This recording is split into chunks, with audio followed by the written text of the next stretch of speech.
Yo, what's going on, everybody? 8 o'clock, it's time. Ethan, what's going on, man? What's up?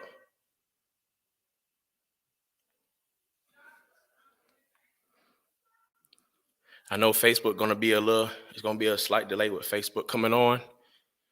So we're gonna have to deal with that as it comes. But anybody feel free if you like to comment on what's going on and as we're going through this. Guys, I plan on taking a time through this. There's a lot of information to cover, and you may hear chilling in the background, you may hear noise in the background. I may have to pause and like tell somebody to hush, but nonetheless, we're going to get through this. All right. So if you don't know, if you're not aware, my name is Jamal Bandy. I am the host of the Prescribed Truth podcast, also founder of the Prescribed Truth. We're here tonight discussing the Ahmaud Arbery case, um, the young man who was killed on the 23rd of February. And it's stuck around the media, and it's became a big story. More so on the end of dealing with racial conflict, and so with everything developing over time, I kind of waited before I did anything. Theology Mom, what's going on? Hey brother, I have to catch you later. I'm going live right now too. Okay, God bless you, sis. God bless you. And yes, so I kind of wanted to wait until more stuff started coming out before I did anything on my channel. And I mean, as days go forward, I mean, information just rolling in. And so we're having to get through this. And so now let me be clear where I stand before we even get here. Um, I'm going to base whatever I say off of what we see right now. All right. Keep in mind that there's still a trial that is going to come because the two gentlemen involved, George and Travis McMichael, they are arrested, and so therefore they're going to have to stand before a jury and go through all the evidence and all those things. So who knows what'll come out, because this they've been sitting on this case for 2 months now, and so with 2 months of information, these videos that we're now seeing publicly, they've already had them. It isn't like this is new information. Um, you know, uh, Everybody who's been investigating this case has already seen this information, is aware of the information that's out there. It's just not getting to us. All right. So my plan was to go through what we have and just do kind of like a play by play, with lack of a better word or better terms, a better phrase. Just go through a play by play of what's going on. What do we see? And form an opinion off of that, off of what we see. All right. Now, already, the very first thing that came up about this situation was that it was racist, that the gentleman was racist. It's just going on the podcast. I did a podcast episode kind of just sharing my heart on this subject. I don't know if I will turn this into the audio to make it a podcast. We'll have to see. I'm not sure. It's possible, but I haven't thought about that yet. And so, the first thing that came about this whole situation is that was based off of racist motives, racist intentions. It was put in the media like this was a lynching, a modern day lynching of a black man. All he was doing was minding his own business, jogging down the road, and his neighborhood is clearly not his. And these two white men decided they just want to, take out a Negro today. You know, and that's how this was portrayed in the media. This is how it was delivered to us. And every time I'm faced with information like this, especially from the media, I'm automatically looking at this with some skeptical eyes. And for rightfully so, the media cannot be trusted. We all know this. We all should know this. The media cannot be trusted with information. They're going to twist a story to get the most attention. That's what it's about. And what is getting the most attention nowadays? Racism. Racism, like my brother Samuel said, like racism is becoming more important than murder. More important than murder. Somebody can get killed, somebody can get murdered, legitimate murdered, and you won't hear about it on the news. But let it be a white person involved with taking out a black person, then we have something to talk about. And that's very frustrating of how our culture is But the people allow it to be that way because we as a people are so gullible to buy into the story and to get all emotionally involved without looking at the information, or at least waiting. And that's what I love about the scripture, how the scripture says we should be slow to speak, swift to hear, slow to anger, and knowing that the anger of man does not produce the righteousness of God. We have to wait. The Bible talks about how it is wise for us to wait and hear a matter before we speak, to hear everything through. Because we don't get the whole story from the media articles and stuff like that. Not all the time. All right. So I know this is a warning for those as we're getting into this. I'm trying to get some time for people to kind of come in if they're going to come in. I am going to play the footage for the from the actual killing when the killing took place. I'm not going to play up until the time that he gets shot because that's not important to what we're going to discuss. But I'm going to play, do like a frame by frame somewhat up until that point, and I'm going to play some of the other surveillance footage that came out and everything else. All right, so cool. Okay, guys. I'm trying my best not to rush through this because I don't want to rush through this. I want to take my time through this. And so this is going to be a long one. For those of you who may watch this on the replay, it's going to be a long one, I suspect. And then if we get some interaction, which I do want interaction, if you guys have noticed, I did put a link in the description, whether you're on Facebook watching or on YouTube. There's a link in the description if you want to jump in this conversation and join the conversation. So we can do that. We can have a back and forth. This does not have to be a monologue. All right. So this doesn't have to be a monologue. We can have a dialogue about this subject. And no problem, Ethan. He says, thank you. It was rough to watch the whole thing. Yes, it was definitely rough to watch it. My initial thoughts when I saw it was that it was sad. It hurt my heart to watch a person go down and they're not getting back up. Yes, it's so hard to watch. And having to try to work through how I was going to approach this, I had to rewatch the video, and it doesn't get easier. It's not a point where I look at that video and I'm thinking to myself, oh, this where that part happens. Like, no, it's sad. It's just sad, watching a person's life leave their body. Anyway. So no, this is. I don't hope anybody would. I hope people understand is that I'm not approaching this topic lightly. I'm not approaching it with doing half standards. Coming through this like I would handle anything else of importance, but with very much with a lot of carefulness and wanting to be fair to even the opposing sides of where I stand. Okay. So, just want to throw that out there. So I am open for conversation, open for us to discuss this topic and just have a discussion about it. We may not agree, but we can have a discussion. All right.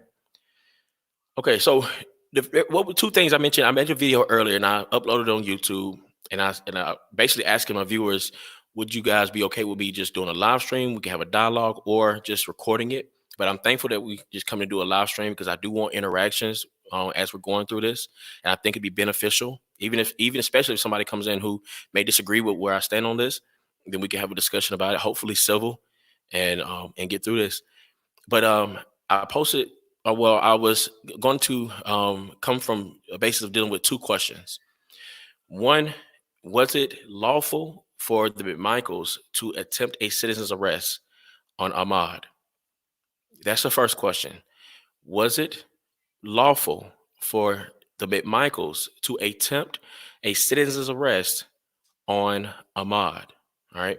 Now, in order to be able to answer that question, now keep in mind, guys, I know a lot of people, the argument is, oh, regardless of what he did, that didn't cause for him to get, that wasn't cause for him to get shot down like a dog or anything like that. Guys, I want to be fair with the information. Ahmaud Arbery was not shot. Hear this, guys. He was not shot for being inside of a home that's under construction. That wasn't the reason why he was shot. The events before that led up to him getting shot, but he did not get shot because he was in a home that was under construction. All right. So let's be clear about that. So that's why I want to deal with these things piece by piece. What was the first thing?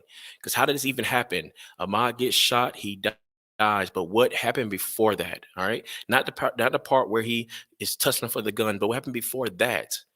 So what led up to this was Travis McMichael and George McMichael was attempting a citizen's arrest on Ahmaud. Now, in Georgia, I live in Columbus, Georgia. In Georgia, It is lawful for citizens to make an arrest. We're going to look at that. I'm going to pull up the code. We're going to look at it. All right. So it's lawful to make an arrest. The issue is, was it a good reason for them to attempt a citizen's arrest on Ahmad? Did they have a real reason?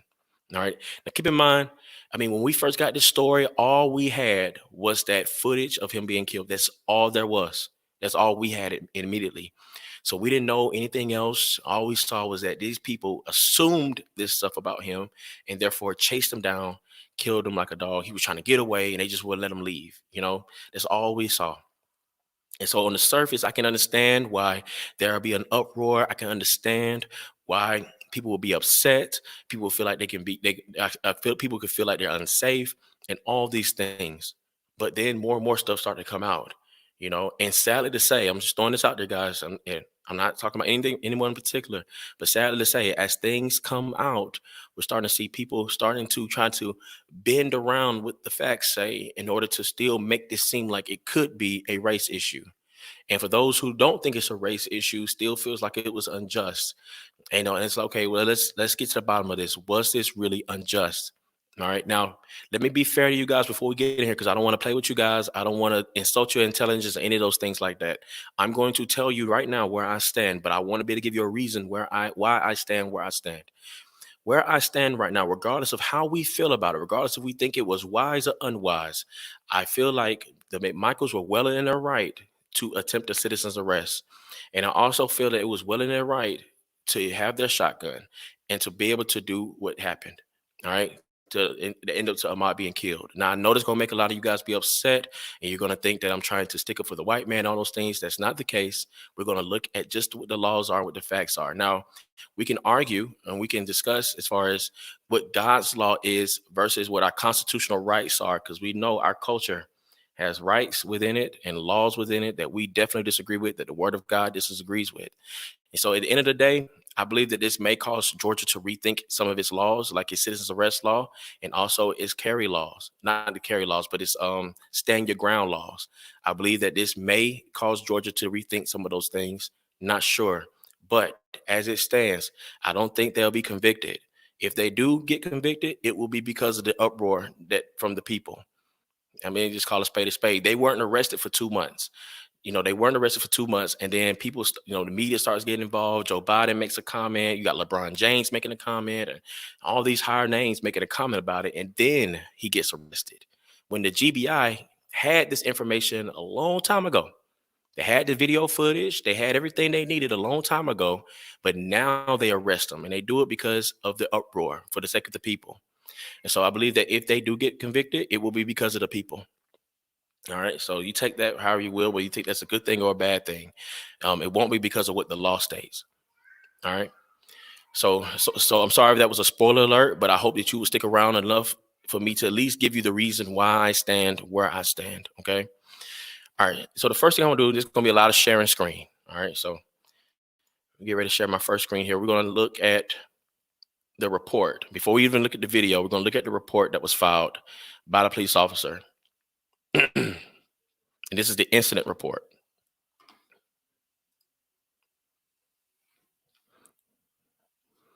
All right, so you all should be able to see that right now.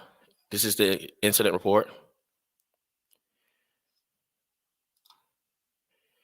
That's right. Ethan says innocent until proven guilty. Yes, yes, innocent until proven guilty. And this goes for anyone, not just Michaels, but anybody. Even to Ahmad. If all this, and I know I'm trying not to spoil this thing, but if Ahmad was just suspected, if it was just a hunch that he could have been the person, then he should have been innocent until proven guilty, right? You know what I'm saying? But we're gonna look into this. So we're gonna look into it more. I don't want to kind of go ahead of myself and lose my place. But yes, innocent until proven guilty. All right, so this is the Glenn County Police Department. This is the incident report. And you see the area, reporting area, Satilla Shores. It's a homicide. It's the nature of it. So that's all that. Now this is all public. No, this is public, so you can pull this up. All right, they name what's involved, the incidents involved, and stuff like that. Let's go down. Okay. So the narrative is shots fired, officer, somebody, Jay Brandaberry, and gives his badge number. I think it's 128. So 223rd, 223, 2020. That's the day. All right. So this, I'm going to read this through. We're going to look at this and I'm going to give some commentary as we go through it. All right. So it says on Sunday, February 23rd, 2020, I responded to the intersection of Satilla Drive and Holmes Drive in reference to shots fired. While en route, I was advised there were shots fired and a male on the ground bleeding out, quote unquote. A short time later, I was advised the male on the ground was deceased. All right, so that's Ahmaud.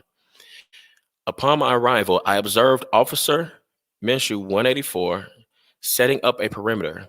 I began speaking with Gregory McMichael, who was a witness to the incident. McMichael stated there have been several break-ins in the neighborhood, and further, the suspect was caught on surveillance video. So that's the first claim. Now, these are the claims. All right, he was caught on surveillance video. Now, I remember mentioning a while back, I remember talking to friends of mine. It's like, okay, they claim they have surveillance footage. Now, this before it was released to the public, guys. We didn't see no surveillance footage in the beginning. All right. So they claimed they had surveillance footage. They seen him on surveillance footage. All right. It's before it was released.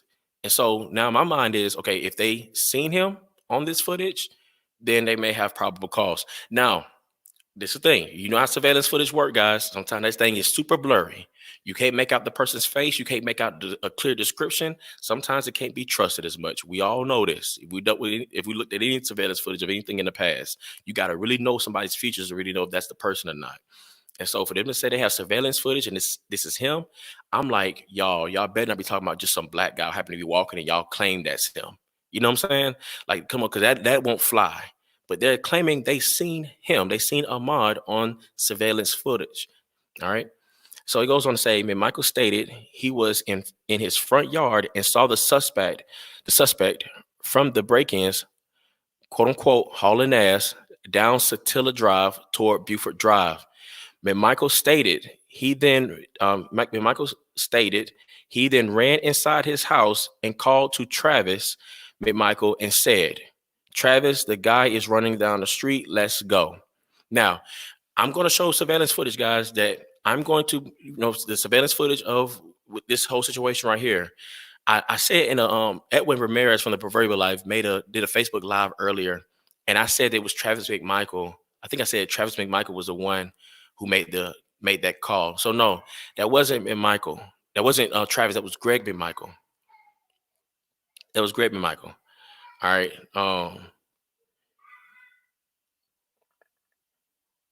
I think about making the 911 call. I think it was Greg McMichael who made that 911 call. No, he made another call. Anyway, I don't want to get twisted. Let me get back on focus. But somebody who's in the front yard made a 911 call. Who to me it seems like it could have been one of the McMichaels. So let me just say could have been. I'm gonna say definite. It could have been because you can't clearly see who that person was, but you could tell somebody was making a call, and it kind of fits this whole narrative. So that's what leads to my suspicion of who actually made that initial call. I could be wrong. All right, and so McMichael stated he went to his bedroom and grabbed his 357 Magnum, and Travis grabbed his shotgun because they didn't know, quote unquote, if the male was armed or not. McMichael stated the other night they saw the same male, and he the other night, not this night, the other night they saw the same male, and he stuck his hand down his pants, which led them to believe the male was armed. Now, guys, if I'm being real with you, this is the part where I'm like, yeah, y'all should not have had your guns with you, though they had a right to have their guns. They had a right to have them. But this wasn't cause to think that he was armed because the other day you saw him with his hands in his pants. Guys, I don't know how familiar you are with urban culture, but a lot of black boys put their hands in their pants just because. Just because. And I know you say probably want to use caution. It's better be safe than sorry. Okay, well, bring your gun, put it in the car, don't take it out if you want to be safe until you know what I'm saying? And honestly, the way they was following after Ahmaud, you had Gregory in the tail bed of the truck with Travis driving. So Travis could have left his shotgun in the truck and he would have had cover by his father had Ahmaud actually been holding something. Makes sense? This is one person. You need both of you, one with a shotgun, one with a 357. You know, Yeah, they could have left their guns at home, but they claimed that they was concerned that he was armed because the other night, not that day, the other night they saw him with his hands in his pants and figured that he got a gun on him. All right, but guys, this is something that is a cultural thing. We got to pay attention to stuff like this, you know. And for my black guys, my black brothers and sisters, especially my black brothers, we gotta understand, not everybody, because this may seem normal to you, putting your hands down in your crotch and stuff like that, and hands in your pants, all because that may be normal for you. Not everybody read it the same way. So this is good. This is good information. So to think about, when you, and for those of you who have teenagers who are, black teenagers, saying, be like, okay, hey, when you stand like that, I mean, hey, I don't know why you want to put your hands in your pants like that, but if you decide that's what you want to do, then know that it could look like this is somebody else. Now you may say, "Oh, why should we pay attention to stuff like that?" Well, we do that with anything we do. I do that with my posture. Like, I don't want to go into Fort Benning, which is, Fort Benning with Army place, and then walk around like I'm crazy. You know what I'm saying? Because I don't want to be looked at like somebody who'd be suspicious. Period. So there's not a black or white thing. This is just being a human. Things can be misread. People can be misled. So you got to be careful.